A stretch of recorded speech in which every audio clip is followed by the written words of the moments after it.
भारत के सबसे बड़े प्राइवेट बैंक एचडीएफसी के साथ कुछ ऐसा हो गया जिसके कारण एक दिन के अंदर उनका 1 लाख करोड़ का मार्केट कैप गायब हो गया एंड उनका शेयर प्राइस 8% तक गिर गया। बात इतनी बड़ी बन गई कि भारत की सबसे बड़ी फाइनेंशियल बॉडी आरबीआई को खुद सामने आना पड़ा to defend HDFC because HDFC is too big to fail.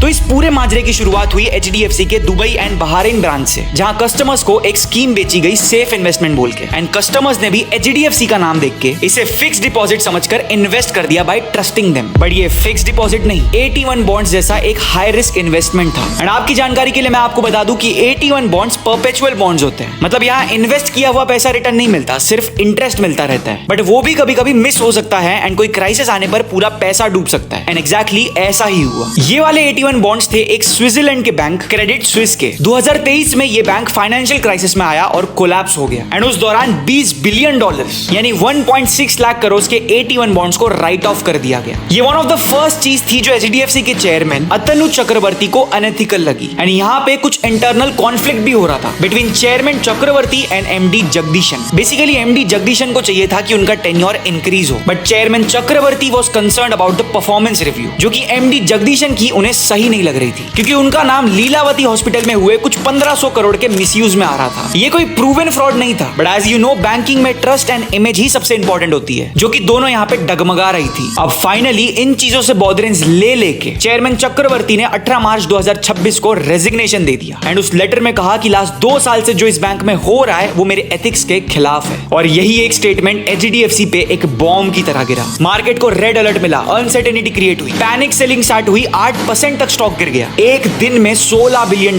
Lost and HDFC का 1/10 share value wiped out. But जैसा मैंने पहले कहा, HDFC is too big to fail, इसलिए इन्वेस्टर्स को काम करने के लिए आरबीआई सामने आया एंड कहा कि they have no concerns with the conduct and the governance of HDFC. तो ये था